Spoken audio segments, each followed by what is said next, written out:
So I'm here today with Ian Paisley Jr, who's the MP for North Antrim. So Ian, the first thing I want to ask you is, what do you think about the Northern Ireland Protocol?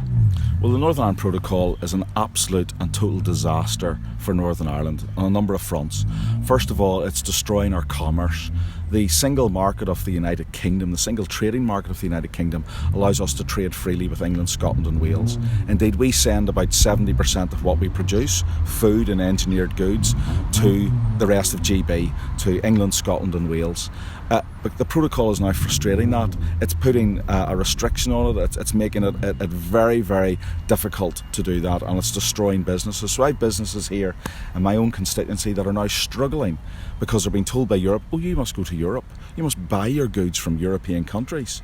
You must not trade with GB. GB is part of our country. And it's absolutely intolerable on a commercial level. Politically, it basically says to the people of Northern Ireland that you're going to be cut off from the United Kingdom. And that's a disgrace, an absolute and total disgrace as far as our constitution is concerned. And it's creating social unrest. And because of that social unrest, political upheaval and commercial inactivity, they are good and solid reasons why Lord Frost and the Conservative Party under Boris Johnson must cease the protocol from operating and move away from it completely and totally. We've got to have this change and got to have it changed now. Why do you think the EU's pushing to try and break up the union? Why do you think they're targeting Northern Ireland like this? Well, if I put it in the terms of scale, Northern Ireland in terms of its numbers is about the size of Greater Manchester, so almost 2 million people.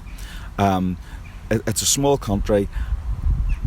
The EU wants to punish Britain for leaving the EU. And the best way to do that is to attack Northern Ireland. It's seen as the weakest link. And unfortunately, Theresa May, followed by Boris Johnson, jettisoned us. And they let us go. And they said, oh, we'll put a protocol in place to protect you. And with people like Michel Macron from France running around saying he doesn't even know if Northern Ireland's part of the United Kingdom. Now, how disgraceful is that? We need a Prime Minister who's going to stand up for every citizen of the United Kingdom. My constituents here pay their taxes in the same way as constituents in England, Scotland and Wales. We should be treated the same by the British commercial sector and by the British government. And it's therefore up to the British government to defend the people of Northern Ireland and to protect us from this intrusion by the EU and stop Europe from punishing us.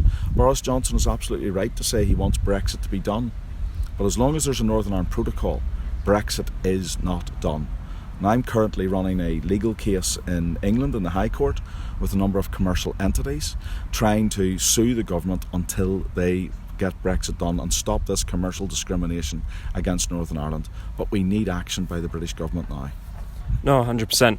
I guess one of the big things which comes around with the protocol is everyone keeps mentioning this border wall, whether we should have one, whether we shouldn't have one. What's your take on the whole border wall situation?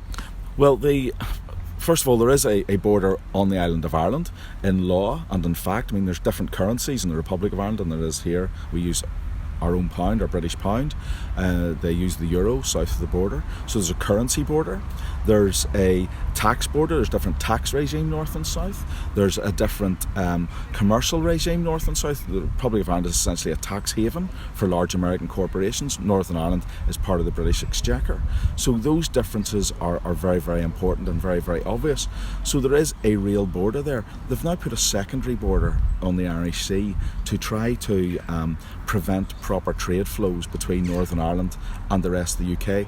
That has got to be stopped. Now, there is an effort to have a border poll, which would be about taking Northern Ireland out of the United Kingdom. I don't believe that should be allowed. I don't believe that the criterion to have that is established. The people of Northern Ireland are by and large British. They vote for the British system. They want the British system to stay in place. And I would make it very, very clear, we have a 20% higher standard of living in Northern Ireland than we do have, than people have in the Republic of Ireland. We have the NHS, we have the welfare state, we have all of those things that make us British and identify us as part of the 5th largest economy in the world. We should be protecting that, not undermining that. No, 100%. Well, thank you again. Thank you very much for your time. Thank you, Jack. Thank you. Cheers.